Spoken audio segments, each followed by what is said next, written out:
మోషే ద్వారా ఆ కర్రతో నైలు నదిలో ఉన్న నీళ్లను రక్తంగా దేవుడు మార్చారు. ఆ తర్వాత దేవుడు తన బాహుబలతను చాపి నైలు నదిలో నుండి, నదుల్లో నుండి, కాలువల్లో నుండి కప్పలు రప్పించి చివరికి కప్పలను కూడా దేవుడు తన సైన్యంగా చేసుకుని తన పని కొరకు తాను వాడుకున్నాడని, ధూళిని కొట్టినప్పుడు ఆ ధూళిలో నుండి పేలొచ్చి ఐగుప్తీయులందరినీ బాధించినట్లుగా చివరికి ఒక పేలును కూడా దేవుడు తన పని కొరకు వాడుకున్నాడని గత వారాల్లో మనం వింటా వచ్చాం. ఈ కార్యక్రమం అయిపోయిన తర్వాత మరలా 4వ రీతిగా ఫరో రాజును దేవుడు హెచ్చరించాలనుకున్నాడు. మోషేని పిలిచి చెప్తున్నాడు, మోషే, ఫరో చక్రవర్తి పెందలకడే లేచి నైలు నది దగ్గరికి వెళ్ళబోతున్నాడు. నీవును ఉదయమే లేచి నైలు నది దగ్గరికి వెళ్ళి ఫరోను ఎదుర్కొని నన్ను సేవించుటకు నా ప్రజలను పోనిమ్మని చెప్పు, నా ప్రజలను ఐగుప్తు దేశంలో నుంచి పంపించమని చెప్పు. ఒకవేళ పంపించనంటాడా? ఈ దేశంలో నుండి భయంకరమైన జోరీగలను, ఈగలను నేను పుట్టించబోతున్నాను.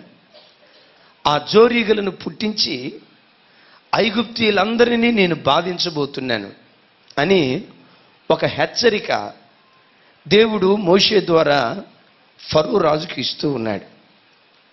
పరిశుద్ధ గ్రంథంలో మనం గమనిస్తే భయంకరమైన శిక్ష ఫరో రాజు అనుభవించక మునుపు 9 రకాలైన చిన్న చిన్న శ్రమల ద్వారా దేవుడు ఫరో చక్రవర్తిని హెచ్చరిస్తూ వచ్చాడు.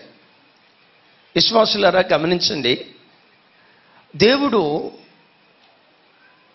ఫరో రాజుకు బుద్ధి చెప్పటానికి మొట్టమొదటి శిక్షలోనే జాస్త కుమారులను చంపి తన ప్రజలైన ఇశ్రాయేలీలను ఐగుప్తు బానిసత్వంలో నుంచి విడిపించవచ్చు కదా. దేవుడు అలా చేయలేదు.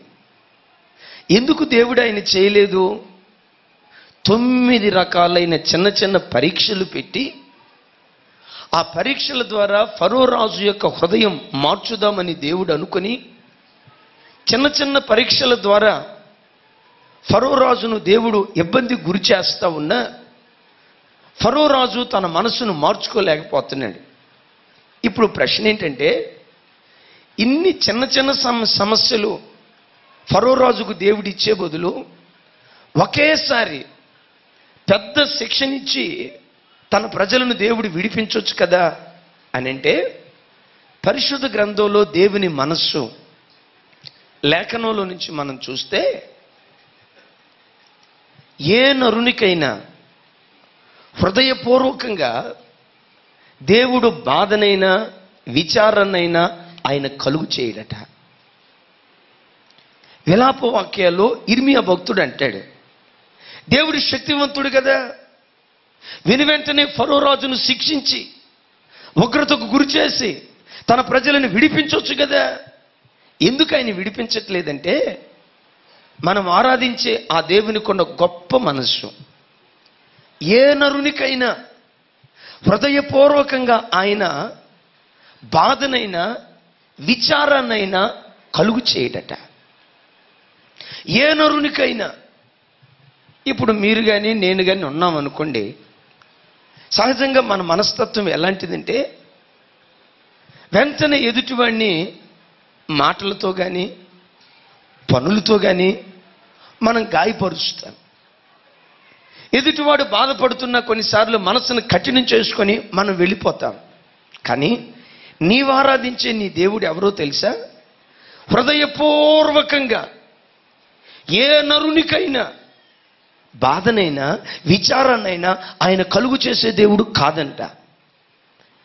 ఇప్పుడు మీరు ఆలోచించండి, ఏ నరునికైనా అంటే దేవుని నమ్ముకున్న వారికైనా నమ్ముకొని వారికైనా, దేవుని ఆరాధించే ప్రజలకైనా దేవునిని ఆరాధించని ప్రజలకైనా, ఏ నరునికైనా హృదయపూర్వకంగా ఆయన బాధనైనా విచారాన్నైనా కలుగు చేయడట. ఇప్పుడు ప్రశ్న ఏంటంటే, ఏ నరునికైనా బాధనైనా విచారాన్నైనా దేవుడు కలుగు చేయనప్పుడు మన జీవితంలో మనం ఎందుకు బాధలు అనుభవిస్తూ ఉంటాం? దేవుడు కలుగు చేయడని ఈ విలాప వాక్యాల్లో లేఖనంలో రాసి ఉంది కదా. మరి మన వ్యక్తిగత జీవితాల్లో ఆర్థికపరమైన బాధ, అనారోగ్యమైన బాధ, అప్పుల సంబంధమైన బాధ, సరైన ఉద్యోగం లేని బాధ, సరైన వ్యాపార స్థితిగతులు లేని బాధ, మన జీవితాల్లో మనము బాధ అనుభవించటానికి కారణం ఏంటి? 107వ కీర్తన 17వ చరణం. బుద్ధిహీనులు తమ దుష్ట ప్రవర్తన చేతను తమ దోషము చేతను బాధ తెచ్చుకొందురు. బుద్ధిహీనులు తమ దుష్ట ప్రవర్తన చేత తమ దోషము చేత బాధను తెచ్చుకుంటున్నారట. నీ ఇంటికి నువ్వు టీవీ తెచ్చుకున్నట్లుగా, ఫ్రిడ్జ్ తెచ్చుకున్నట్లుగా, కూలర్ తెచ్చుకున్నట్లుగా, టీ తాగటానికి పాల ప్యాకెట్ తెచ్చుకున్నట్లుగా కొంతమంది బాధను వాళ్ళు తెచ్చుకుంటున్నారట. దేవుడు వాళ్ళకి ఇవ్వలేదు. ఎందుకు? ఏ నరునికైనా హృదయపూర్వకంగా అయిన బాధనైనా విచారాన్నైనా కలుగా చేయలేడు. మరి అలాంటప్పుడు ఎందుకు నీ జీవితంలో నువ్వు బాధను అనుభవిస్తున్నావంటే, లేఖనంలో దేవుడు చెప్తున్నాడు, బుద్ధిహీనులట తమ దుష్ట ప్రవర్తన చేత తమ దోషము చేత బాధను కొని తెచ్చుకుంటున్నారంట. ఈరోజు వాక్యం వింటున్న దేవుని పిల్లలరా, నీ బ్రతుకులో పదే పదే బాధల వలయంలో నువ్వు చిక్కుకోవటానికి నీ బుద్ధిహీనతే దీనికి కారణమేమో. బుద్ధి లేని తనంతో నువ్వు చేసిన పనులే నీ బాధకు కారణమేమో. చెడుతనంతో కూడుకున్న నీ ప్రవర్తనే, నీ దుష్టత్వమే, నీ చెడు వ్యక్తిత్వమే నీ బాధకు కారణమేమో. జాగ్రత్త. ఒకవేళ నీ దోషం నిన్ను వెంటాడుతుందేమో. నీ దోషాన్ని బట్టి, నీ దుష్ట ప్రవర్తనను బట్టి, నీ బుద్ధిహీనతను బట్టి కోరి నువ్వు బాధను తెచ్చుకుంటున్నావేమోనని ఒకసారి నువ్వు గమనించు. ఆ మధ్య ఓ పర్యాయం దూర ప్రాంతం నుంచి ఓ దైవ సేవకుడు ఇచ్చారు. ఆ దైవ సేవకుడు తరచుగా సువార్త కూడికలకు నన్ను పిలుచుతారు. ప్రాంతంలో వాళ్ళ విశ్వాసులు ఉంటే, పాస్టర్ గారు ఒకసారి వాళ్ళ ఇంటికి వెళ్ళి ప్రార్థన చేసి వద్దామని వాళ్ళ విశ్వాసుల ఇంటికి నన్ను తీసుకొని వెళ్ళాడు. వాళ్ళ విశ్వాసుల ఇంటికి వెళ్ళిన తర్వాత ఏడుస్తా ఉన్నారు. ఏంటమ్మ పరిస్థితి అని ఆ దైవజనుడు అడుగుతూ ఉంటే, అన్నయ్య, ఒకప్పుడు మా కుటుంబం చాలా పచ్చగా ఉండేదని మీకు తెలుసు. మా కుటుంబం సంతోషానికి నిలయమని మీకు తెలుసు. చాలా నెమ్మదిగా మా కుటుంబం బ్రతుకుతూ ఉండేది అన్న సంగతి మీకు తెలుసు.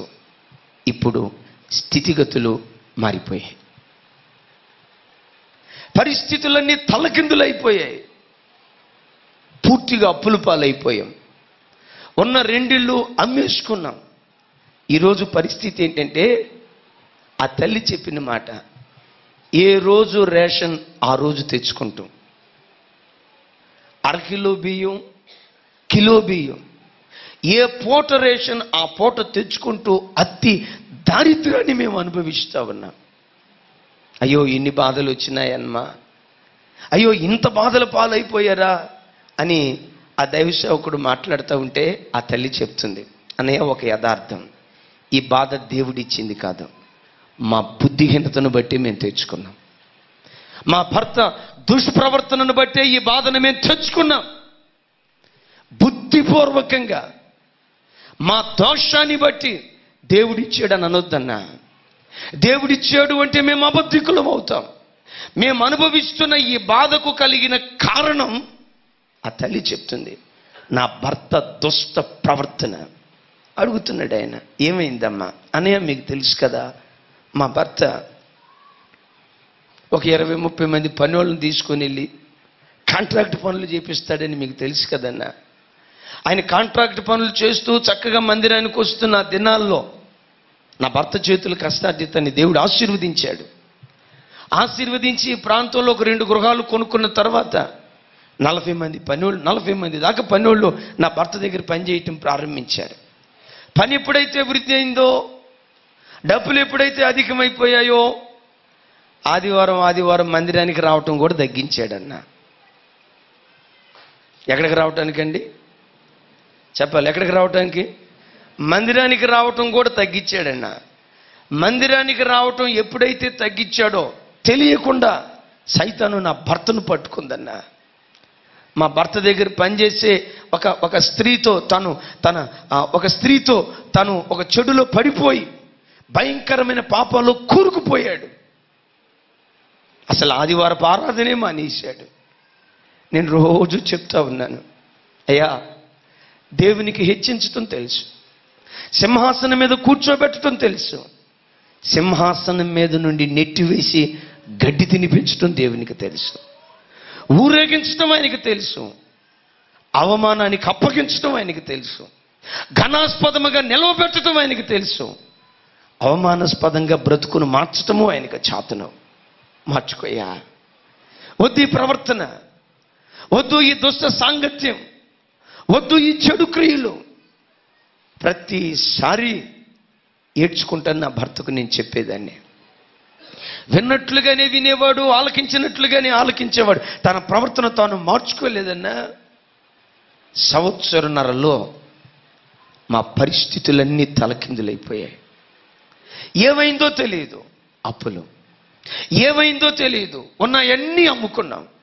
ఏమైందో తెలీదు, ప్రస్తుతం పరిస్థితి పిల్లల ఫీజు కూడా కట్టుకోలేక ఆ తల్లి చెప్పిన మాట నా చెవుల్లో మారుమోగిన పదం ఏంటంటే, ఏ పూట రేషన్ ఆ పూట తెచ్చుకుంటున్నాం.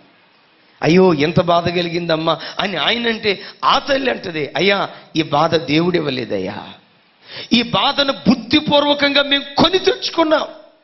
ఈరోజు నీవు ఆలోచించు, నీ జీవితంలో ఒక బుద్ధిహీనురాలిగా నువ్వు ప్రవర్తిస్తే జాగ్రత్త.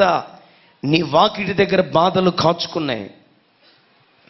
ఏం పర్వాలేదు, డబ్బు ఉంది, ఏం పర్వాలేదు, ఆస్తి ఉంది, నేను తిన్నా త్రాగినా తందలాడినా నాకు చదువు ఉంది, పర్వాలేదు, ఒక మంచి పొజిషన్కి వచ్చానని నిరర్ధకమయ్యే వీటిని చూసి మోసపోయి దుష్ట ప్రవర్తనలో నువ్వు చొరబడితే, సహోదరుడా నీకు ఒక హెచ్చరిక.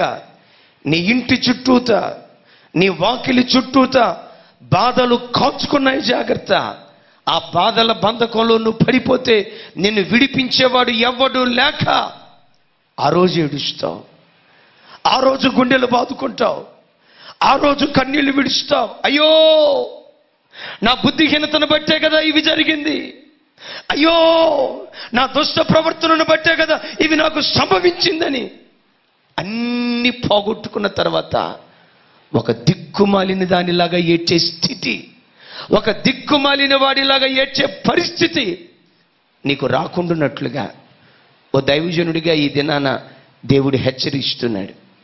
ఏ బుద్ధిహీనపు చట్రంలో నువ్వు చిక్కుకున్నావో, ఏ దుష్టత్వపు బంధకాల్లో నువ్వు చిక్కుకున్నావో, ఏ దోషభరితమైన కార్యాలు చేస్తూ దోషంలో నువ్వు కొట్టుకొని పోతున్నావో, ఈ పునరుద్ధానపు దినాన దేవుడు పిలుస్తున్నాడు, నీ దుష్ట ప్రవర్తన నుండి బయటకు రమ్మని, నీ దోషభరితమైన జీవితం నుండి బయటకు రమ్మని ఈరోజు దేవుడు నిన్ను ఆహ్వానిస్తున్నాడు. సహోదరుడా, అలా కాకుండా నా జీవితం నాదే, నా ప్రవర్తన నాదే, నా ఇష్టం నాదే, నా కోరికలు నావే, నా కోరికలు నేను నెరవేర్చుకుంటానని నువ్వు పరిగెత్తితే నన్ను క్షమించు, బాధల చట్రములో నువ్వు బందీవి కాబోతున్నావు. జాగ్రత్త. బాధల బంధకములో చిక్కుకొని నువ్వు అల్లాడిపోబోతున్నావని హెచ్చరికగా ఈ పునరుద్ధానపు దినాన దేవుడు నీతో మాట్లాడుతున్నాడు. సహోదరుడా, ఏ బంధకంలో నువ్వు చిక్కుకున్నావో ఒకసారి తీరిగ్గా ఆలోచించు. ఏ బంధకాలు నీ నేలుబడి చేస్తున్నాయో, ఏ దుష్ట ప్రవర్తన చేత నువ్వు బంధించబడ్డావో ఒకసారి ఆలోచించు. ఏ బంధకం చేత నువ్వు బంధించబడ్డా ఈ పునరుద్ధానపు దినాన నిన్ను విడిపించే దేవుడు హృదయపూర్వకంగా ఆయన ఆహ్వానిస్తున్నాడు.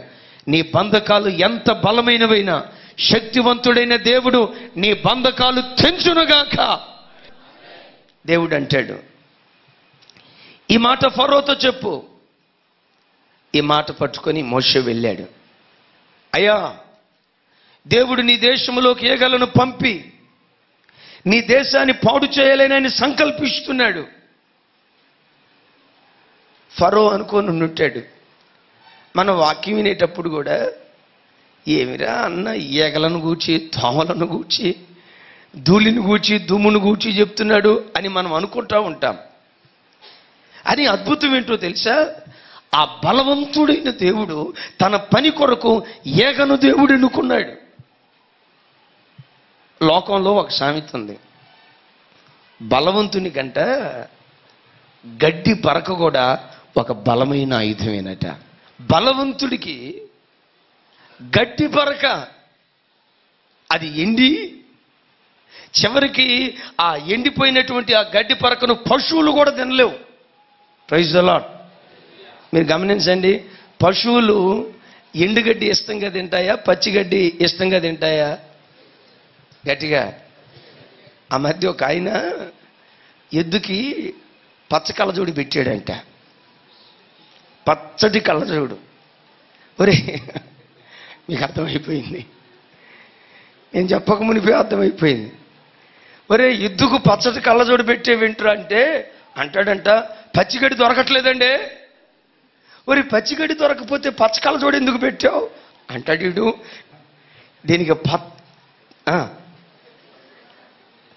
దీనికి పచ్చ కళ్ళజోడు పెట్టినప్పటి నుండి ఎండుగడ్డిని పచ్చిగడ్డి అనుకుంటుందండి.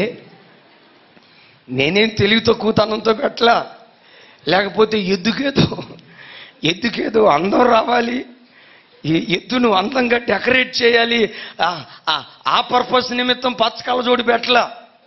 విచిత్రం ఏంటంటే ఈ పచ్చ కళ్ళజోడు పెట్టినప్పటి నుండి ఎండుగడ్డి వేసిన పచ్చిగడ్డి మేసిన దానికంటే ఇంకా బాగా మేస్తుంది. Praise the lord. ఇప్పుడు నేను చెప్పే మాట ఏంటంటే, నువ్వు గడ్డి పరకవైనా నీ దేవుడు బలవంతుడు. యెషయా గ్రంథకర్త దేవుని గురించి చెప్తున్నాడు, ఆశ్చర్యకరుడు, ఆలోచనకర్త, నిత్యుడగు తండ్రి, బలవంతుడైన దేవుడు. హల్లెలూయా. ఆయన బలవంతుడు. ఆఫ్ కోర్స్ నువ్వు గడ్డి పరకవైనా నువ్వు ఆయన చేతిలో ఉండాలే కానీ, ఆయనను సేవించేవాడిగా ఉండాలే కానీ, చివరికి పశువు దృష్టిలో కూడా నువ్వు ఎన్నిక లేని దానివైనా, ఎన్నిక లేని వాడివైనా బలవంతుని చేతిలో నువ్వు పడాలే కానీ, ఓ బలమైన బాణముగా నా దేవుడు నిన్ను వాడుకొనును గాక. అద్భుతం గమనించండి ప్రభు పిల్లరా. ఇక్కడ దేవుడు ఐగుప్తు రాజు గుండెల్లో భయాన్ని పుట్టించడానికి, తన ప్రజలైన ఇశ్రాయేలీలను ఐగుప్తు బానిసత్వం నుంచి ఆయన విడిపించడానికి ఒక ఈగను, తన పని కొరకు ఒక ఈగను దేవుడు వాడుకుంటూ వచ్చాడు. ఈరోజు ఈ వాక్యం వింటున్న నీ బ్రతుకులో సహోదరుడా నా వైపు చూడు, సహోదరి దేవుని మాట గమనించు. ఒక ఈగను దేవుడు తన పని కొరకు వాడుకున్నట్లుగా చూస్తా ఉన్నాం. ఈరోజు వాక్యం వింటున్న నీ బ్రతుకులో ఒక చిన్న జీతంతో, ఓ చిన్న ఉద్యోగం చేస్తూ, చిన్న చదువుకొని, ఓ చిన్న వ్యాపారంతో ఒకవేళ నీ జీవితాన్ని నువ్వు కొనసాగిస్తూ, ప్రజలందరి దృష్టికి ఒక విలువ లేనివాడిగా, జ్ఞానం లేనివాడిగా, తెలివి మాలిన వాడిగా, ఒక తృణీకరించబడిన వాడిగా, ప్రజల చేత తృణీకరించబడిన వాడిగా నువ్వు బ్రతుకుతూ ఉన్నా, ఈ పునరుద్ధానపు దినాన నా దేవుడు చెప్తున్నాడు, నా కుమారుడా నిన్ను నేను కోరుకున్నాను, నా కుమారి నిన్ను నేను కోరుకున్నాను. ఆ చిన్న ఈగను నేను కోరుకున్నట్లుగా చిన్నవాడైన నీ ద్వారా ఓ బలమైన కార్యాన్ని నేను చేయగలుగుతాను. Praise the lord. ఆది నుండి దేవుని మనసు మనం గమనిస్తే గొప్ప గొప్ప వాళ్ళని ఆయన ఎన్నుకోలేదు, గొప్ప గొప్ప వాళ్ళ ద్వారా దేవుడు తన పని జరిగించలేదు. గొప్పవాడైన దేవుడు తన పనిని చిన్నవారి ద్వారా జరిగిస్తూ వచ్చాడు. Praise the lord. 5,000 మంది పురుషుల ఆహారాన్ని, 25,000 మంది ప్రజల ఆహారాన్ని, ఆకలిని దేవుడు తీర్చాలనుకున్నాడు. 25,000 మంది ప్రజల ఆకలిని తీర్చడానికే దేవుడు ఎవరిని ఎన్నుకున్నాడు తెలుసా? ఒక చిన్నవాడిని ఎన్నుకున్నాడు. Praise the lord. చెప్పండి, ఎవరిని ఎన్నుకున్నాడు? ఆ సముద్రంలో ప్రభు ప్రయాణమై వెళ్ళాల్సి వచ్చింది. పెద్ద పెద్ద పడవలు ఉన్నాయి, వెడల్పాటి పొడవైనటువంటి పడవలు ఉన్నాయి. చాలా పెద్ద పెద్ద ధోనిలు ఉన్నాయి. అద్భుతం తెలుసా? దేవుడు చిన్న పడవని ఎన్నుకున్నాడు, చిన్నవాడిని ఎన్నుకున్నాడు, చిన్న ధోనిని ఎన్నుకున్నాడు. సరే, నేను ఆ సాక్ష్య బుక్ నేను చదివాను. ఏగ పరిచర్య అని. ఏ పరిచర్య అండి? చెప్పాలి. ఏ పరిచర్య? గట్టిగా. ఏగ పరిచర్య. ఏగ పరిచర్య ఏంట అని ఆ సాక్ష్యం బుక్ చదువుతూ ఉంటే, ఆ సాక్ష్యం పుస్తకం రాసిన ఆయన యేసు ప్రభువును ఎరుగని ఓ భయంకరమైన విగ్రహారాధికుడు. యేసు ప్రభువును అసలు పొరపాటును ఒప్పుకునేవాడు కాదంట. అసలు ఆయన పేరు ఎత్తితేనే చాలు ఎక్కడ లేని కోపంతో రగిలిపోయేవాడట. ఎవరైనా యేసు ప్రభువు నమ్ముకున్న వాళ్ళు కనపడ్డా ముఖం మీదే దూషించేవాడట. ఏ సహోదరైనా ఆ బొట్టు పెట్టుకోకుండా, చేతులు గాజులు వేసుకోకుండా అలా వెళ్ళిపోతూ ఉంటే ఆ తల్లును చూసి నోటుకొచ్చినట్లు అనేవాడట, బొట్టు తీసేవుగా, ఇక అయిపోయింది నీ పని. గాజులు తీసేసావు కదా, అయిపోయింది నీ పని. ఏంటి అయిపోయేది? బొట్టు తీస్తే, గాజులు తీస్తే తర్వాత ఏంటి? ఆ మాటలన్నీ అంటూ ఉండేవాడంట. అంత భయంకరమైన కర్కోటకుడు. ఓసారి వాళ్ళ ఇంటికి దగ్గరలోనే స్వార్థ కూడికి ఏర్పాటు చేశారు వేరే పాస్టర్ గారు వాళ్ళు. ఆయన సాయంత్రం ఇంటికి వచ్చాడు. ఇంటికి వచ్చిన తర్వాత ఆ స్వార్థ కూడికల్లో పాటలు ఇవన్నీ అయిపోయిన తర్వాత వాక్యం చెప్తున్నారు. ఈ వాక్యం వినకూడదని మొత్తం కిటికీలన్నీ వేసుకొని వాక్యం అయిపోయే వరకు కుర్చీలో కూర్చొని ఈ చెవుల్లో 2 వేళ్ళు పెట్టుకొని, యేసు అనే మాట నేను వినకూడదు, అసలు ఆయనను కూర్చున్న శబ్దమే నేను ఆలకించకూడదు అని చెప్పి 2 చెవుల్లో వేలు పెట్టుకొని ఆ మాటలు ఏవి వినకుండా చెవులు బంధించాడట. సరిగ్గా ఈలోపు 2 ఈగలు వచ్చాయి. ఏం సార్, ఏంటి చెవుల్లో ఏలు పెట్టుకున్నావు, ఏంటి సంగతి, ఎందుకు ఎట్లా చేస్తున్నావు అన్నట్లుగా ఆ 2 ఈగలు వచ్చి, ఒక ఈగ ఒక చెవి దగ్గర, ఇంకొక ఈగ ఇంకొక చెవి దగ్గర జుయ్ అంటుందంట, జుయ్ అంటుందంట. వీడు ఒక్కసారి ఈ 2 చేతులు ఎట్లా తీసి హాయ్ అన్నాడంట. వీడు హాయ్ అనే లోపు అక్కడి నుంచి వాక్యం వినబడుతుందంట. ఏమని? ఓ మనుషుడా, ఎంతకాలం నీ భార్యను మోసం చేస్తావు, ఎంతకాలం అక్రమ సంబంధాల్లో నువ్వు మునిగి తేలుతావు, భార్యను నెట్ట నిలువున నువ్వు మోసం చేస్తున్నావే ఓ మోసగాడా.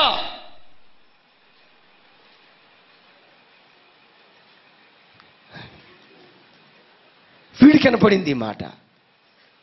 ఎప్పుడైతే ఈ మాట విన్నాడో, అరే అదేళ్ళు మైకులో నా సంగతి చెప్తున్నాడేంటి, నన్ను గురించి చెప్తున్నాడేంటి, భార్యను మోసం చేసేవాడా, ఎంతకాలం నువ్వు మోసం చేస్తావు అని ఈ మాట వినేసరికి, సర్లే ఈ క్రైస్తవుల మాట మనం వినకూడదు, ఆయన ఎందుకో అట్లా చెప్పి ఉంటాడులే అని మరలా చెవిలో వేలు పెట్టుకున్నాడంట.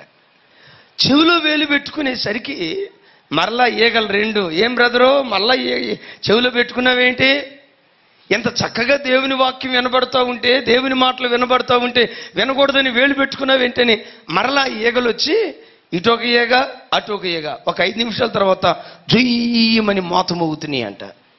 మరలా వెంటనే ఆ చేతులు తీసి ఈగలను దోలుతున్నాడంట. అక్కడి నుంచి మైకులో పాస్టర్ గారు చెప్తున్నాడు, నా కుమారుడా, నీ పాపంలో నుంచి నువ్వు బయటకు రావాలని కోరుకుంటున్నావు కదూ, నీ బంధకాల్లో నుంచి విడుదల పొందాలని కోరుకుంటున్నావు కదూ, నీ అపవిత్రపు బంధకాల్లో నుంచి బయటకు వచ్చి స్వతంత్రుడిగా జీవించాలని నువ్వు కోరుకుంటున్నావు కదూ. ఇక్కడ అయిపోయాడు. అరే రే, నేను పాపం చేస్తున్నాను నిజమే, కానీ ఈ పాపంలో నుంచి బయటకు రావాలని 2-3 సంవత్సరాల నుంచి నేను ప్రయాసపడుతున్నాను. నా సంగతి ఈయనకి ఎట్లా తెలిసింది, నా పరిస్థితులు ఈయన ఎట్లా ఎరిగాడు అని ఆలోచించి ఇక చెవులు వేలు పెట్టుకోకుండా తీసేసి అసలు ఏం చెప్తున్నాడో విందామని కిటికీ దగ్గరకు వచ్చి మూసేసిన కిటికీలు 2 తెరిచేశాడంట. Praise the lord. గట్టిగా 2 కిటికీలు తెరిచాడంట. కిటికీలు తెరిచి ఇప్పుడు కిటికీ దగ్గర వచ్చి వింటున్నాడు. సేవకుడు చెప్తున్నాడంట, నా కుమారుడా, నీ పాప శిక్ష నుంచి నువ్వు బయటకు రావాలని కోరుకుంటున్నావు కదా, నా పాపానికి నివృత్తి ఎలా కలుగుతుందా అని, చేసిన దోషాన్ని బట్టి బయటకు రావాలని దోష నివృత్తి కొరకు ఎదురు చూస్తున్నావు కదా, నీ పాపానికి ప్రాయశ్చిత్తం కలుగు చేయటానికే 2000 సంవత్సరాల క్రితం కపాలమని అర్థమిచ్చే గొల్గతా పర్వతం మీద నా యేసు తన రక్తాన్ని చిందించాడు. ఆయన రక్తము ద్వారా నీకు పాప క్షమాపణ కలుగుతుందయ్యా. యేసుక్రీస్తు ద్వారా నీ మతం మారదు, యేసుక్రీస్తు ద్వారా నీ జాతి మారదు, యేసుక్రీస్తు ద్వారా నీ కులం మారదు, యేసుక్రీస్తు ప్రభు ద్వారా నీ పాపానికి ప్రాయశ్చిత్తం కలుగుతుంది. సహోదరుడా, ప్రాయశ్చిత్తం కావాలని కోరుకుంటున్నావా? అయితే రా యేసు దగ్గరికి, అయితే రా యేసు దగ్గరికి అని ముగింపులో దైవజనుడు పిలుస్తున్నాడంట.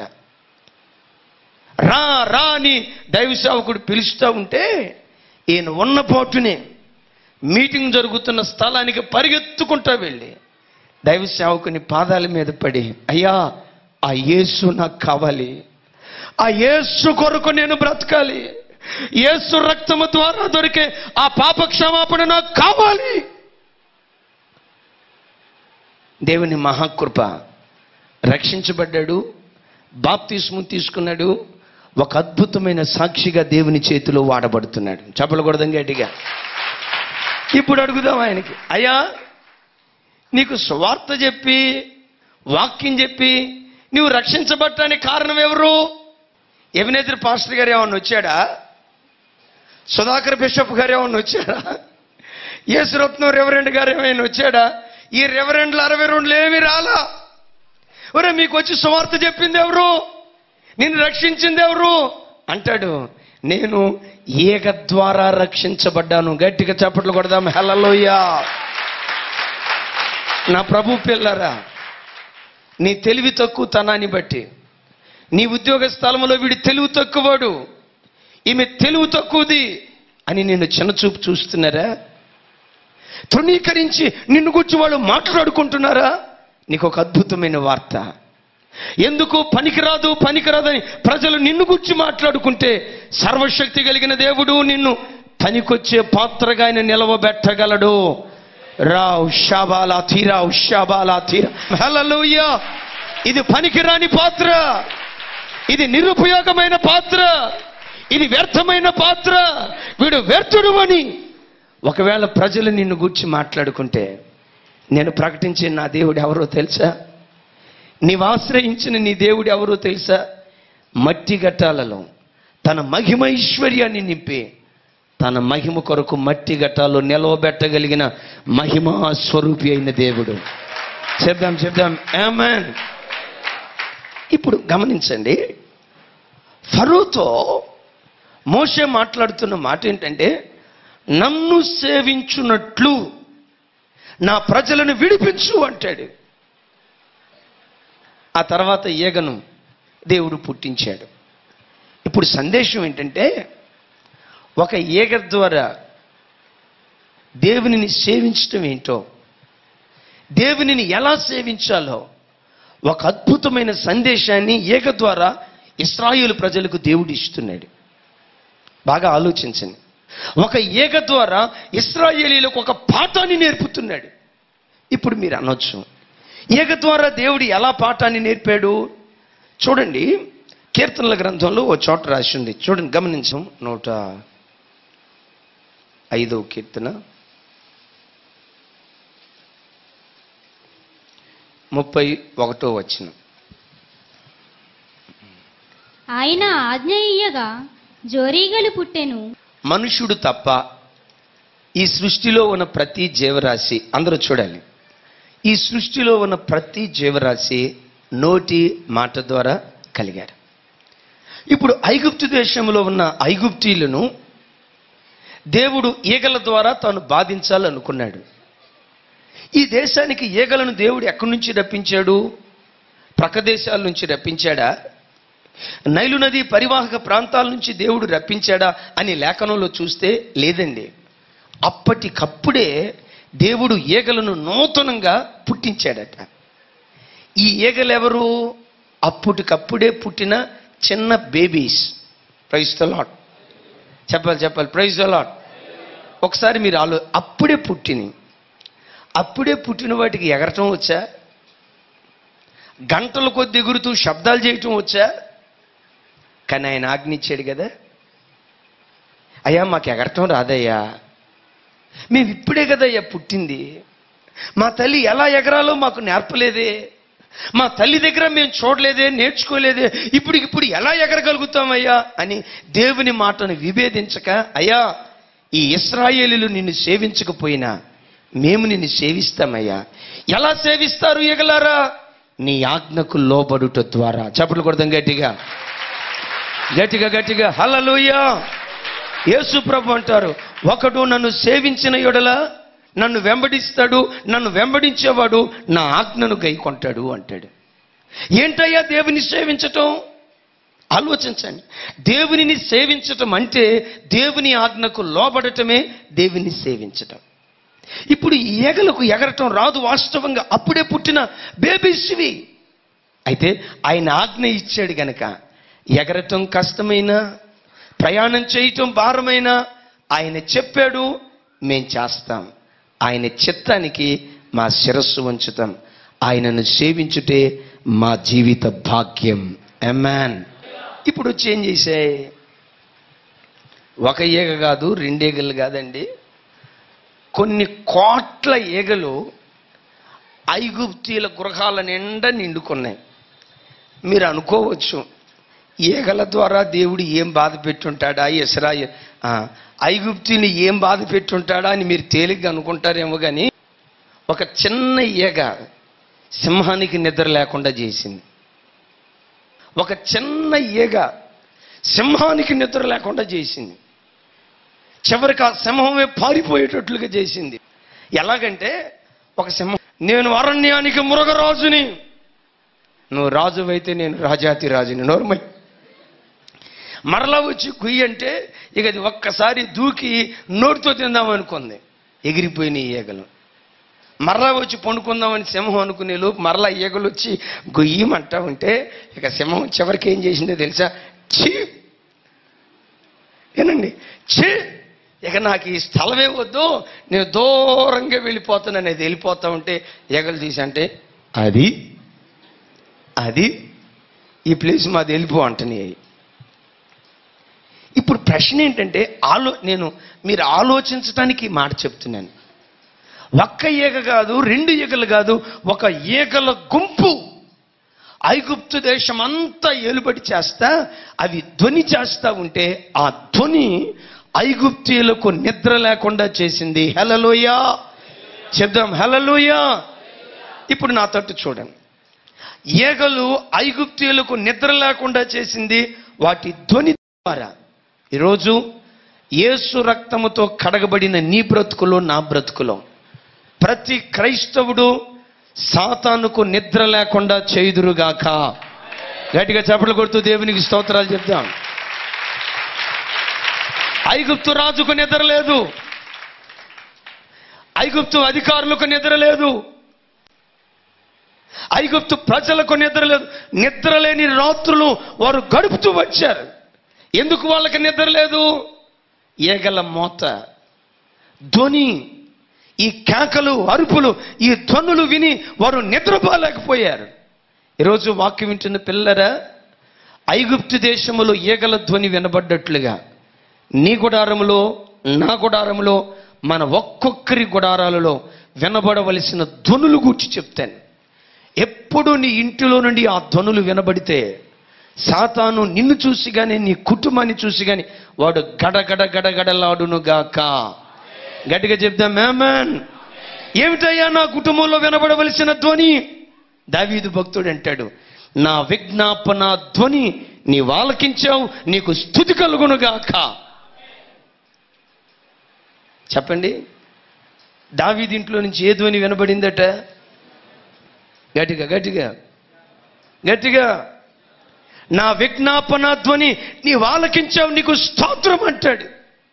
దావీదు ఇంటిలో విజ్ఞాపన ధ్వనులు వినబడేవి, దావీదు ఇంటిలో ఆర్తన ధ్వనులు వినబడేవి, దావీదు ఇంటిలో స్తుతి జయ ధ్వనులు వినబడుతూ ఉండేవి.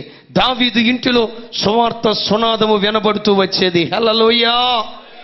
ఎప్పుడు ప్రార్థన ధ్వని, స్తుతుల ధ్వని, కీర్తన ధ్వని, సువార్త ధ్వని ఎప్పుడు ఆ ఇంటిలో నుండి వినబడుతూ వచ్చేది. దావీదు పేరు ఎత్తితే చాలు సౌలు గుండెల్లో సింహం పరిగెత్తినట్లుగా ఉండి, దావీదు పేరెత్తితే చాలు సౌలు గడగడగడగలాడుతూ ఉండేవాడు. ఓ సౌలా, సౌలు అనే పదానికి ఉన్న అర్థం ఏంటంటే SAUL, Satan authority upon life. సాల్ అంటే సాతానుకు గుర్తుగా ఉన్నాడు. ఈ సాల్ దావీదును చూస్తే చాలు గడగడ వణుకుతున్నాడు. సౌలా, ఎందుకు గడగడ వణుకుతున్నావు? దావీదు ఇంటిలో నుండి వినబడుతున్న ధ్వనులు నేను ఆలకించి వణుకుతూ ఉన్నాను. అయ్యా, దావీదింట్లో ఏం వినబడుతున్నాయి? సినిమా పాటల ధ్వని? దావీదింట్లో ఏం వినబడుతున్నాయి? సీరియళ్ళ ధ్వని? దావీదింట్లో ఏం వినబడుతున్నాయి? నవ్వులు పువ్వుల ధ్వని? దావీదింట్లో ఏం వినబడుతున్నాయి? ఫోను కొట్టు చీరపట్టు. దావీదింట్లో ఏం వినబడుతున్నాయి? చక్రవాకం. దావీదింట్లో ఏం వినబడుతున్నాయి? ఝాన్సీ. దావీదింట్లో ఏం వినబడుతున్నాయి? ఆడది. ఈ సీరియల్ శబ్దాల నో, సర్వలోకనాథుని గూర్చిన స్తుతి జయ ధ్వనులు దావీదు ఇంటిలో వినబడుతున్నాయి.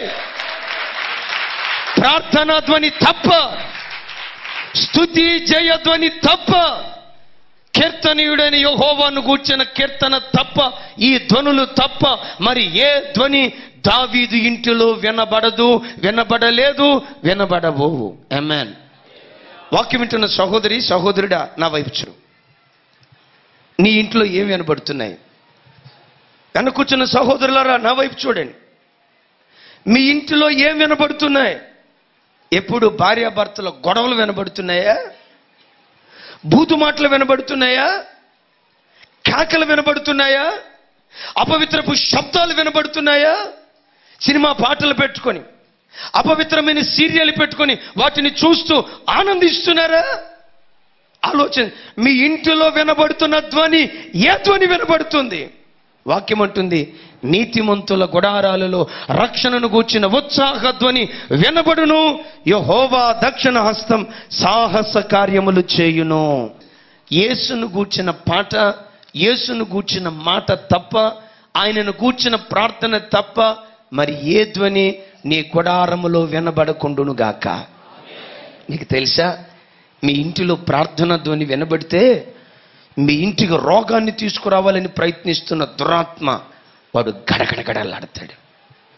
మీ ఇంటిలో ఎప్పుడు స్తుతి స్తోత్రం, స్తుతి స్తోత్రం, సైన్యములకు అధిపతికి యెహోవా పరిశుద్ధుడు, సైన్యములకు అధిపతికి యెహోవా పరిశుద్ధుడని ఎప్పుడు నీ ప్రభుని నీ కుటుంబం స్తుతిస్తూ ఉంటే ఆ స్తుతి శబ్దము విని నీ ఇంటికి అప్పుల బాధ తీసుకురావాలని ప్రయత్నిస్తున్న సాతాను, నీ ఇంటికి పాపాన్ని తీసుకురావాలని ప్రయత్నిస్తున్న సాతాను, నీ యవన కుమారులోకి అపవిత్రత ప్రవేశింపచేసి వారి జీవితాలను నాశనం చేయాలని ప్రయత్నిస్తున్న సాతాను నీ సరిహద్దుల దగ్గరికి వచ్చి నీ ఇంటిలో వినబడుతున్న ధ్వని వాడు విని గడగడగడలాడుతూ నీ ఇంటిని విడిచి వాడు వెళ్ళిపోవును గాక. బైబిల్లో ఒక అద్భుతమైన మాట చెప్తాను. లేఖనాల్లో రాయబడిన ఒక అద్భుతమైన మాట ఏంటంటే, సమూయేలు ఉండిన దినములలో ఫిలిష్తీయులు ఇశ్రాయేలీల సరిహద్దులలోనికి రాక వెనుదిరిగి వెళ్ళిపోయారు. సమూయేలు దినములలో ఇశ్రాయేలీల చేయి పై చేయిగా, ఫిలిష్తీయుల చేయి దినదినము అణుచుబడుతూ వచ్చింది. అయ్యా, ఫిలిష్తీయులు సరిహద్దుల దాకా వచ్చి ఎందుకు వెనక వెళ్ళిపోతున్నారు? ఇశ్రాయేలీల హస్తం ఎందుకు హెచ్చించబడింది? ఫిలిష్తీయులు ఎందుకు దినదినము అణచబడుతూ వచ్చారు అంటాడు దేవుడు. అక్కడ ఆ దినాలు ఏ దినాలు అనుకుంటున్నారు? సమూయేలు ఉండిన దినాలు.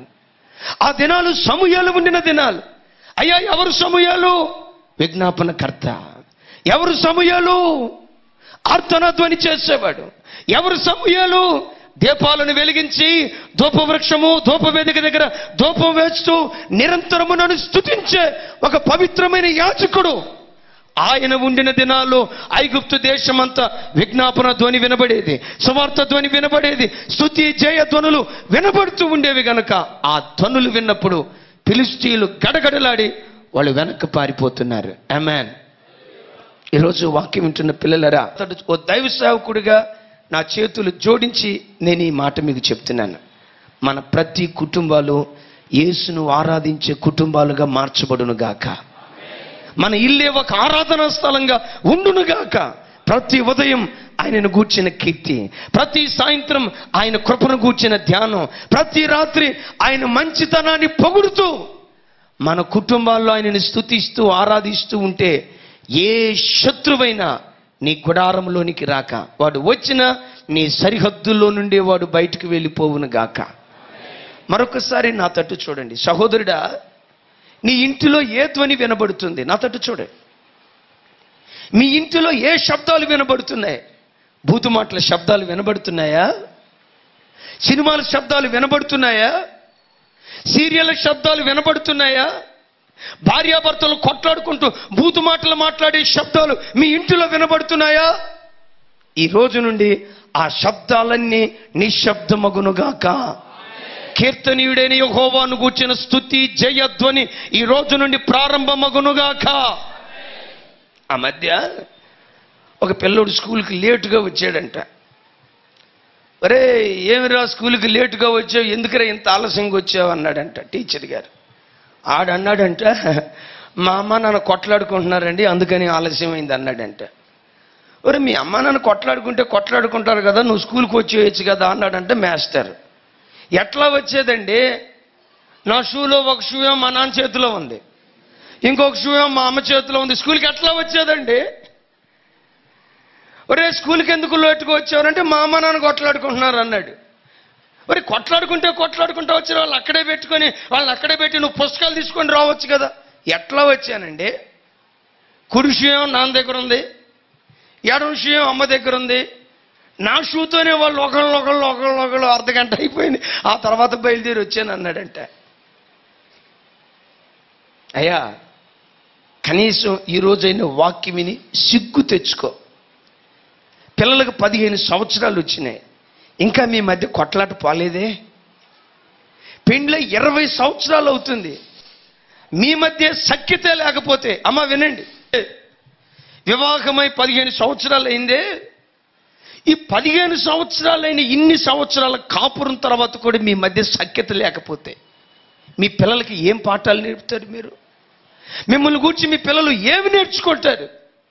మా అమ్మ ప్రార్థనకు వచ్చింది కానీ, మా నాన్న ప్రార్థనకు వస్తాడు కానీ వీళ్ళ మధ్య సఖ్యత లేదు.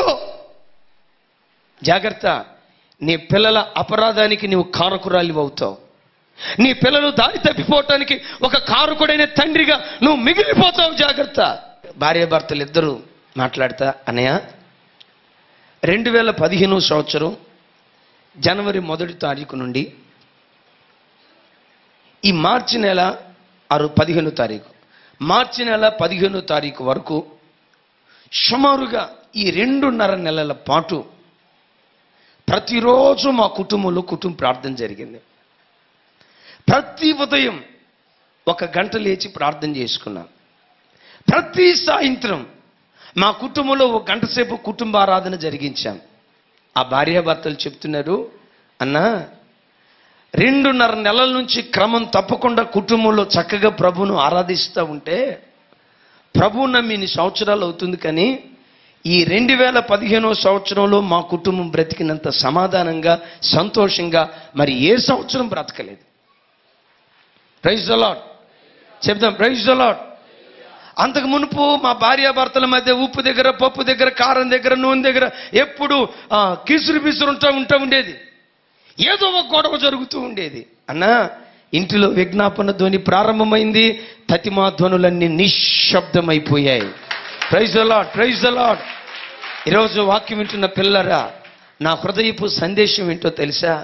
నీ ఇల్లే ఒక ఆరాధన కేంద్రంగా ఉండాలి. ప్రతి ఉదయం నీ ఇంటిలో ప్రభువును గూర్చిన స్తుతిగానం, ప్రతి రాత్రి నీ కుటుంబంలో కుటుంబ ఆరాధన జరుపుతూ వస్తే ఆ కుటుంబ ఆరాధన ధ్వని విని నీకు విరోధంగా రాజులే లేవని, అధికారులే లేవని, అధిపతులే లేవని వారి శక్తిని ఈ ధ్వని నిర్వీర్యం చేసి నీ సరిహద్దులలో సమాధానము కలుగునుగాక, నీ సరిహద్దులలో నెమ్మదే కలుగునుగాక, నీ ప్రాకారాన్ని క్షేమమే ఏలుబడి చేయునుగాక. గట్టిగా గట్టిగా గట్టిగా ఆమేన్. ఏగల ధ్వని, ఆ ధ్వనిని బట్టి ఐగుప్తీయులకు నిద్ర లేదు. అమ్మా నా తట్టు చూడు, సాతాను గుండెల్లో నీవే ఒక సింహ స్వప్నంగా ఉండాలి. నిన్ను చూస్తే చాలు వాడు గుండెలో ఒక భయం పుట్టాలి. ఈమె సామాన్యురాలు కాదు, ప్రార్థనాపరురాలు. ఈ తల్లి మామూలు తల్లి కాదు, ఒక విజ్ఞాపన స్త్రీ, రోదన చేసే స్త్రీ అని నీ పేరు వింటే చాలు వాడికి భయం పుట్టే ఓ చక్కని ప్రార్థనాపరులుగా మనం జీవించుదుము గాక. సాతానుకు నిద్ర లేకుండా చేసి ఇవి దేవుని సేవించాయి. రెండో మాట విచిత్రం. అందరూ నా వైపు చూడండి, చాలా విచిత్రమైన మాట నేను చెప్పబోతున్నాను, నా తట్టు చూడండి. ఐగుప్తు ప్రాంతం అంతా ఈగలు వచ్చాయి. ఒకసారి చూడండి, దేవుడు చెప్పాడట, ఇదిగో ఈగలారా, ఐగుప్తులోనే గోషెన్ అనే ఒక ప్రాంతం ఉంది. ఆ గోషెను ప్రాంతంలో నా ప్రజలైన ఇశ్రాయేలీలు ఉంటున్నారు. ఐగుప్తులో ఎక్కడైనా తిరగండి కానీ గోషెనుకు మాత్రం పొరపాటుని వెళ్ళొద్దు మీరు. అయ్యా గోషెన్ నైల్ నది అవతలుందా? లేదు లేదు లేదు. గోషెను ఐగుప్తు దేశం కింద ఉందా? లేదు లేదు లేదు. అయ్యా మరి గోషెన్ ఎక్కడుంది? ఐగుప్తు దేశంలోనే ఉంది. అయితే మీరేం చేయాలంటే అన్ని ప్రాంతాలు, ఇప్పుడు మీరు గమనించండి, ఇది గోషెన్ అనుకుందాం, ఇది ఐగుప్తు దేశం అనుకుందాం, చుట్టూతా ఉన్న ప్రాంతం, ఇది గోషెన్. ఇప్పుడు ఈగలో బొయ్యమని కేకలు పెడతా ఇక్కడ దాకొచ్చి ఈ బార్డర్కి వచ్చిన తర్వాత ఆగిపోతున్నాయి, వెనక్కి వచ్చేస్తున్నాయి. ఈ బార్డర్ దాకా వెళ్తున్నాయి, మరల వెనక్కి వస్తున్నాయి. ఈ బార్డర్ దాకా దేవుడు వాటికి ఎక్కడి వరకు సరిహద్దు నియమించాడో దేవుడు నియమించిన సరిహద్దు వరకే వెళ్ళి చేయవలసిన పని చేసి మరలా తిరిగి వస్తూ ఉన్నాయి. ఈ చిత్రం చెప్పమంటారా? చెప్పండి. గోషెన్ ఎక్కడుంది? ఐగుప్తు మధ్యలోనే ఉంది. గమనించండి, ఐగుప్తు మధ్యలోనే ఉంది. ఇప్పుడు ఈగలు ఇక్కడికి వచ్చే గోషెన్ కనపడుతుంది. గోషెన్లో ఉన్న వాతావరణం ఏంటో తెలుసా? పండగ వాతావరణం. Praise the lord. గట్టిగా చెప్పాలి. ఏ వాతావరణం అండి? ఏమండి, ఇక్కడ దాకా ఈగలు వచ్చి ఇక్కడ ఈగలు రాకుండా ప్రత్యేకంగా ఉందంటే ఆ వాతావరణం చూసిన తర్వాత ఇశ్రాయేలీలు ఎంత ఆనందభరితులై ఉంటారు. మీకేం అనిపించలేదండి? ఎంత ఆనందంగా ఉండుంటారు. అయ్య బాబోయ్, నోటి మాటలతో చెప్పలేం. ఒకవైపు ఈగల గుంపు రాకుండా ఆ కాపుదల వాళ్ళు అనుభవిస్తూ ఉన్నారు. రెండోది వాళ్ళ మనసులో ఉంది ఏంటో తెలుసా? ఇవాళో రేపో మాపో ఈ ఐగుప్తు దేశాన్ని విడిచిపెట్టి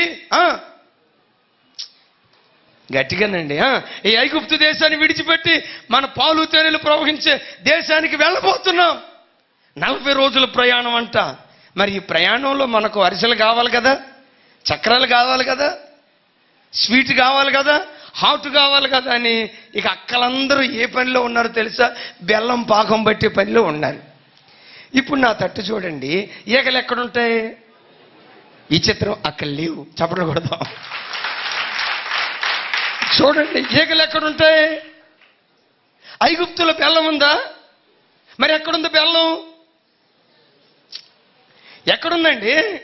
గోషెనులో ఒకళ్ళు అరిసెలు వండుకుంటున్నారు, ఇంకొకళ్ళు బూరెలు వండుకుంటున్నారు, ఇంకొకళ్ళు బొబ్బట్లు వండుకుంటున్నారు, ఇంకా వాటి పేర్లు ఏవేవో వండుకుంటున్నారు. మీకు తెలుసా బెల్లం ఉన్న చోట ఈగలు ఉండటానికి కారణం తెలుసా? చెప్పండి అమ్మా. బెల్లం ఉన్న చోట ఈగలు ఉండటానికి కారణం ఏంటంటే, బెల్లం మన నోట్లో వేసుకున్నాం అనుకోండి, తీయగా ఉంటుంది కదా. బెల్లం రుచిని మన నాలుక చూసిన దానికంటే 10 మిలియన్ టైమ్స్ ఎక్కువగా బెల్లాన్ని ఈగ రుచి చూడగలిగిద్దట. అంటే మన నాలుక కంటే 1,000,000 సార్లు కంటే ఎక్కువగా బెల్లాన్ని ఈగ రుచి చూడగలిగిద్దంట. ఇప్పుడు నువ్వు బెల్లం నోటి మీద వేసుకొని అబ్బా భలే ఉందే అని నువ్వు ఒక్కసారి అంటావు కదా, అది ఒక్కసారి బెల్లం తింటే నువ్వు 1,000,000 సార్లు తిన్నట్లు లెక్క. అందుకని ఆ బెల్లం యొక్క టేస్ట్ సరిగ్గా రుచి చూడగలిగిన జీవరాశి ఏదైనా ఉందా అంటే చెప్పండి గట్టిగా. మనకంటే ఎన్ని రెట్లు మతి తిరగాలి మనకిప్పుడు. 1,000,000 రెట్లు దానికి అధికమైన రుచి. ఇప్పుడు మీరు చూడండి వీటికి ఎంత శోధనో ఎంత శోధనో. ఇక్కడ దాకొచ్చినాయి, అక్కడ పక్కన అరిసెలు అనుకుంటా ఉంటే ఏమైపోయింది అయ్యా. కొంచెం కొంచెం అట్లా వాళ్ళు అసలు అడగను కూడా అడగలేదు. అవి జస్ట్ వెళ్ళొస్తామయ్యా, జస్ట్ ఒక చిన్న పర్మిషన్ ఇవ్వండి అని అడగను కూడా అడగలా. దేవుడు వాటికి ఒక హద్దు నియమించాడు. ఆ హద్దులోనే అవి సంచరించి దేవుని సేవించాయి. సరిహద్దులోనే సంచరించి దేవుని సేవించాయి గనుక ఆ చిన్న జీవరాశిని కూడా తన మహిమ కొరకు దేవుడు వాడుకున్నాడు. పిల్లలారా, నా తట్టు చూడండి. నీ బ్రతుకులో నీకు ఒక సరిహద్దు నియమించాడు. నీ భార్య ఎవరో నీకు ఒక సరిహద్దు నియమించాడు. నీ భర్త ఎవరో ఒక సరిహద్దు నియమించాడు. ఒక విశ్వాసిగా నీవేం మాట్లాడాలో నీ మాటకు ఒక హద్దు దేవుడు నియమించాడు. నాకు నోరుంది, నేను చాలా చమత్కారిని, నేను చాలా చమత్కారంగా మాట్లాడతానని హద్దు మీరి మాట్లాడేవా జాగ్రత్త. హద్దు మీరిన మాటలు నీ నోట వస్తున్నాయా జాగ్రత్త. హద్దు మీరి ఒకవేళ నువ్వు ప్రవర్తిస్తూ నీ జీవితంలో నువ్వు జీవిస్తున్నావా, హద్దు మీరితే వినాశనం దాగి ఉంది. సహోదరులారా, హద్దులో బ్రతికితే ఎంత క్షేమం ఉందో, హద్దు దాటితే ఎంత వినాశనం ఉందో ఒకసారి ఆలోచించండి.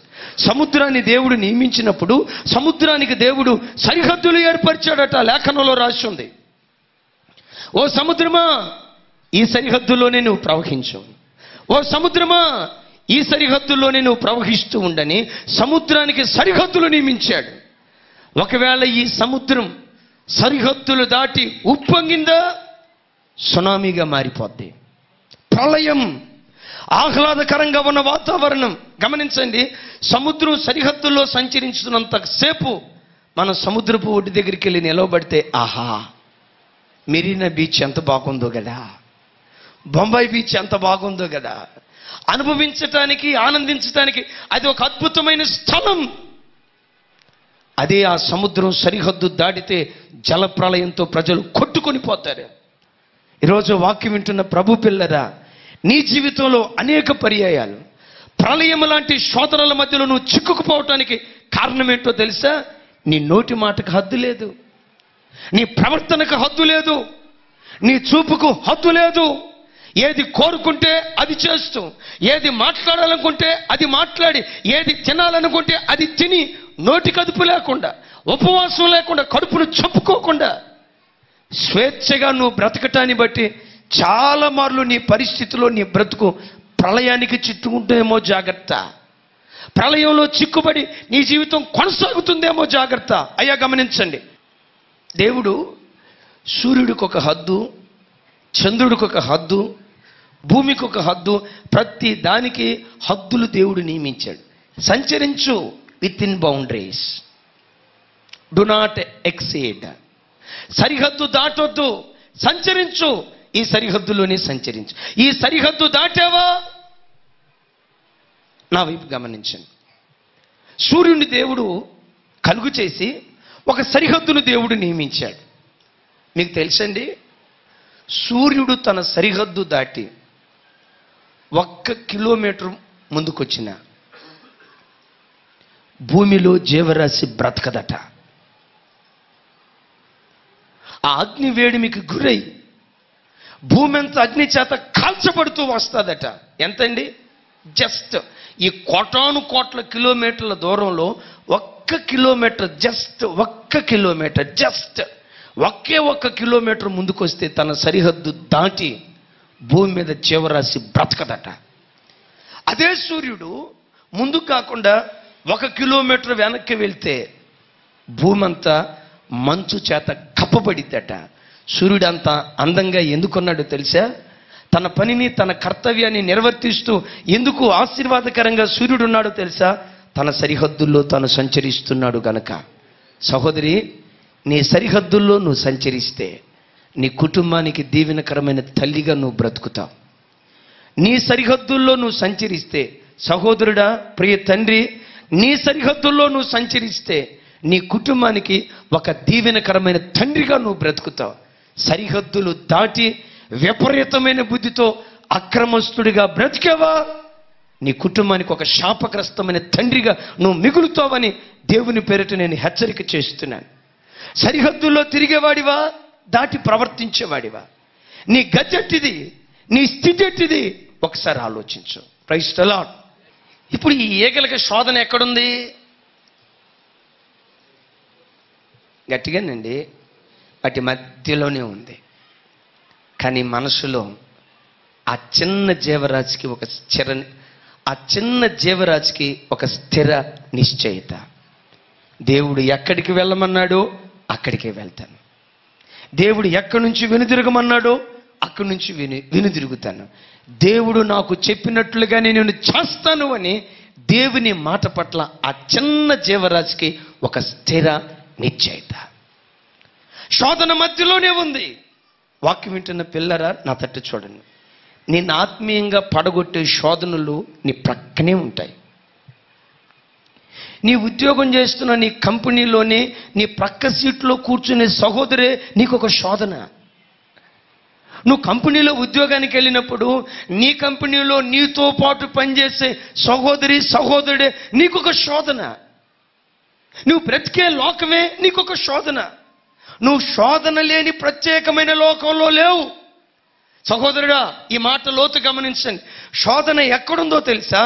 నీ మధ్యలోనే ఉంది. అవి అనుక్షణం నిన్ను శోధిస్తాయి. రా, నన్ను అనుభవించు. రా, లోకాన్ని అనుభవించు. రా, నువ్వు చాలా కోల్పోతున్నావు, లోకాన్ని అనుభవించని అవి నిన్ను ఆకర్షిస్తాయి. వాక్యం వింటున్న పిల్లరా, దేవుడు తన మహిమ కొరకు ఒక వ్యక్తిని వాడుకోవాలంటే శోధన గెలిచిన వాడై ఉండునుగాక. శోధన ఎక్కడుందంటే మధ్యలోనే ఉంది. ఏలియాకి కాకుల ఆహారం తీసుకొస్తున్నాయి, మాంసం తీసుకొస్తున్నాయి. కాకుల నోట మాంసం. Praise the lord. తీసుకురావటం ప్రయాసమో కాదో నాకు తెలియదు, కానీ తినకుండా తీసుకురావటం మాత్రం చూడండి. ఇప్పుడు శోధన ఎక్కడుంది? కాస్త చెప్పాలండి. ఏమండి, కాకులు ఏలియాకి మాంసం తీసుకొచ్చి ఇచ్చాయి అని రాసింది, కానీ దేవుని సేవ ఎంత చేసిన కాకులకి దేవుడు మాంసం పెట్టాడు అని బైబిల్లో రాయబడలా. మీ బైబిల్లో ఏమైనా రాయబడి ఉంటే నాకు చూపించండి. ఏనండి, ఈ కాకులు మాంసం తీసుకొస్తాయి, ఏలియాకి ఇస్తున్నాయి. రోజు మాంసం చూస్తున్నాయి, అంటనే కానీ తింటలా. అంటే ఇప్పుడు శోధన ఎక్కడుంది? దాని నోట్లోనే ఉంది. ముగింపు చెప్తాను మాట. ఆ సముద్రంలో ఏదో పెద్ద అలజడి లేస్తే ఆ పెద్ద చేప ఈరోజు ఏదో మాంసం దొరకపోతుందని అమాంతంగా నోరు తెరిచింది. దేవుడే నోరు తెరవమన్నాడు. ఆ చేప నోరు తెరిస్తే ఆ చేప లోపలికి పాస్టర్ గారు వెళ్తున్నారు. ఆ పాస్టర్ గారి పేరేంటి?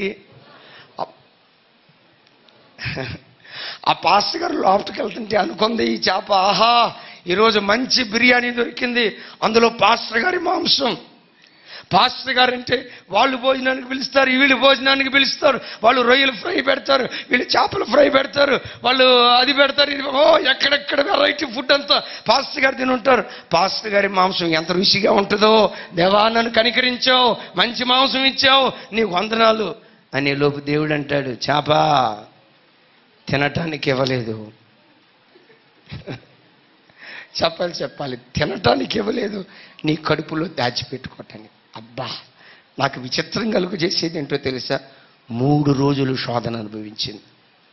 తిందాం అని అనిపిస్తుంది, గట్టిగా ఆటలు గుర్తొస్తుంది.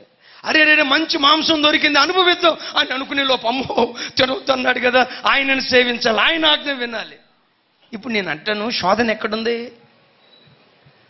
మధ్యలోనే ఉంది, నోట్లోనే ఉంది, కడుపులోనే. అంటే నేను చెప్పే మాట, శోధనతో నిండిన లోకంలో నువ్వు బ్రతుకుతున్నావు. నువ్వు లేచిన స్థలం శోధనతో నిండింది, నువ్వు కూర్చున్న స్థలం శోధనతో నిండింది, నువ్వు పనిచేసే స్థలం శోధనతో నిండింది. అయ్యా, నీవెలా ఉండాలో తెలుసా? ఒక స్థిర నిశ్చయం, మనస్సులో ఒక దృఢ నిశ్చయం.